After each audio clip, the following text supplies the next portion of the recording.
ഒരു പനി വിട്ട് മാറിയതിൻ്റെ ക്ഷീണം കേട്ടോ എല്ലാവരുടെയും മുഖത്ത് 2-3 ദിവസമായിട്ട് ഫുൾ ഓഫായിരുന്നു. ഇന്നാണ് ചെറുതായിട്ടൊന്ന് ജീവൻ വീണ കേട്ടോ. അതുകൊണ്ട് തന്നെ വീട്ടു ജോലിയിൽ മൃദുൽ വളരെ ബിസിയാണ് സുഹൃത്തുക്കളെ.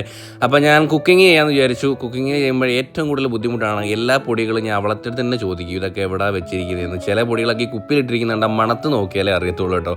അപ്പം ഉപ്പ് വരെ കവറിലാക്കിയാണ് വെച്ചേക്കുന്നത്. അപ്പോൾ അതിന് വേണ്ടി ഒരു സൊല്യൂഷൻ ഞാനൊരു പ്രോഡക്റ്റ് ഓർഡർ ചെയ്തിട്ടുണ്ട്. ഇതാകുമ്പോൾ പിന്നെ ആ ഒരു പ്രശ്നമില്ല, നമുക്ക് എല്ലാം കാണുകയും ചെയ്യാം. അതുപോലെ തന്നെ ഈ പൊടികൾ തപ്പിയുള്ള സമയവും കളയാം. അതുപോലെ തന്നെ നമുക്ക് കുറച്ച് പൊടി മതിയെങ്കിൽ അതനുസരിച്ച് നമുക്ക് ഇതിനകത്ത് സെറ്റ് ചെയ്യാനൊക്കെ പറ്റും. അപ്പോൾ നിങ്ങൾക്ക് ഈ പ്രോഡക്റ്റ് വേണമെന്നുണ്ടെങ്കിൽ ലിങ്ക് ഞാൻ താഴെ ടാഗ് ചെയ്തേക്കാമേ.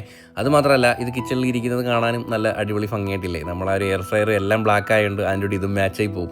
അപ്പോൾ എന്തായാലും നമ്മളത് ചിക്കൻ കറി വെക്കാമെന്ന് വിചാരിച്ചു. നല്ല സ്പൈസി ചിക്കൻ കറി, പനിയൊക്കെ വിട്ട് മാറിയതല്ലേ, അതുകൊണ്ട് കുറച്ച് എരിയും പുളിയൊക്കെ ആവാമെന്ന് വിചാരിച്ചു. അപ്പോൾ നല്ല ചോറും ചിക്കൻ കറിയൊക്കെ കൂട്ടി കഴിച്ചേ. ഇപ്പോഴൊന്ന് ജീവൻ വേണം. 2 ദിവസം ഫുള്ള് കഞ്ഞിയായിരുന്നു കേട്ടോ. അപ്പോൾ കഞ്ഞിയുടെ കുറച്ച് പയറും ബാക്കി ഉണ്ടായിരുന്നു, അതും കൂട്ടി കഴിച്ചു. അതെ, അമ്പൂട്ടനെ ഇപ്പോഴും കഞ്ഞി തന്നെ കൊടുത്തുകൊണ്ടിരിക്കട്ടെ. അപ്പോൾ ഇന്നേക്ക് ഇത്രയേ ഉള്ളൂ. ലവ് ചെയ്യാൻ പോവാം.